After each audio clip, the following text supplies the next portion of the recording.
get to breaking deadline day news, shall we? In the WSL, Anton Toloui is here to tell us all about it. Anton, good to see you.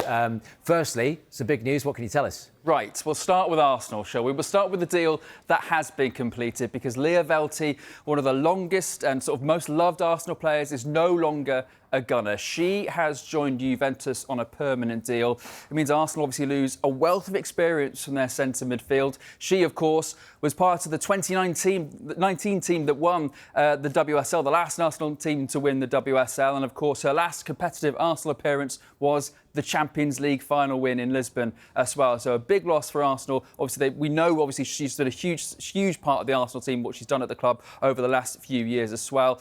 Arsenal obviously letting her go back to continental Europe to be closer to her family and obviously start a new chapter in her career. We're getting lots of questions about Arsenal today because they were linked for the replacement for Velti and Geraldine Reuteler, who's the Switzerland midfielder who was so good at the Euros. I'm told they made an inquiry a couple of days ago, but that doesn't seem to be going anywhere today.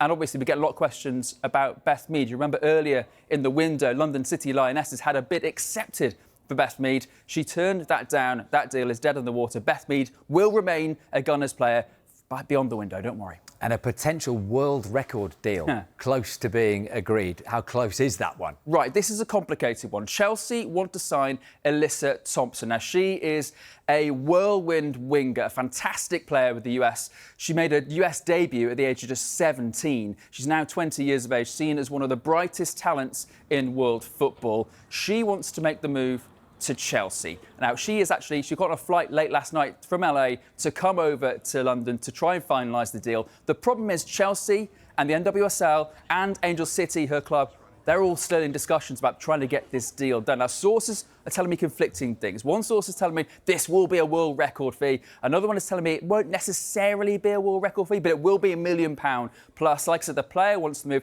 Obviously, Chelsea want the move because Lauren James is injured, and they confirmed yesterday the injury to Mayra Ramirez as well. So up front and around the wide areas, they are a little lighter than they want to be going into the new season. That's why their pursuit for Thompson has ramped up in the last few days. Chelsea want to get this deal done. It might go late, though. And look, we could see, couldn't we, a couple of England's Euro-winning Lionesses swap shirts, Anton, in Manchester. I wonder if we're going to see a sort of Carlos Tevez-style welcome to Manchester banner on a side of a hotel. What's the latest then on Grace Clinton and Jess Park, and how controversial are those moves? Well, look, we'll start with the moves themselves.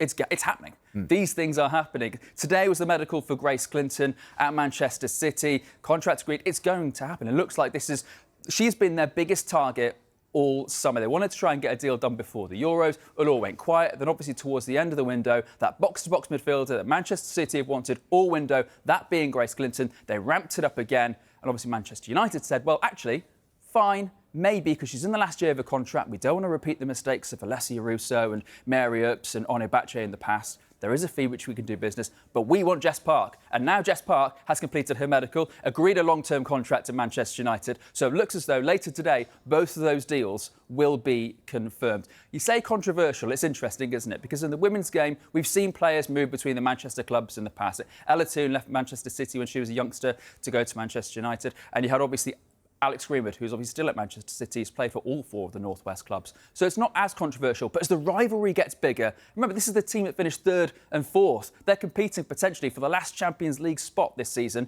They're doing business. It's an interesting one, but it's interesting, I think, suits both parties. So from a couple of Serena Wiegmann's Lionesses to the London City Lionesses, they've been busy all summer and could bring in more today, Anton? They have dominated the market. This is just a list of the players they've signed so far this window. Look at the experience they've brought in. A Euros winner in Nikita Paris, a Champions League winner in Daniela van der Donk, another Champions League winner in Yana Fernandez, and yet the biggest deal of the lot may well happen today because London City Lionesses are in talks with Paris Saint-Germain captain Grace Geyoro, who is at the bottom of the screen there. Now, she is a superstar player in France, arguably the biggest player in France. It will cost a lot of money. She's got 3 years left on her current contract at Paris Saint-Germain, who do not want to sell it. It will be a big money move for London City Lionesses. As we've seen, they're not afraid to splash the cash, but leaving the biggest signing to last is a big move. It's a baller move, isn't it? This late in the window. London City Lionesses trying to prove they are not just here to make up the numbers. They want to make a big push on the WSL this season. Grace Geyoro in talks. She wants the move. Paris Saint-Germain don't want to sell it unless they get big money. Anton, thank you very much indeed. Right, Anton will be here with us all the way up until 11 o'clock when the deadline sets in. But in the meantime, you can stay across it. All of the deals on the transfer blog. You can scan the QR code. It'll take you straight there to the transfer centre.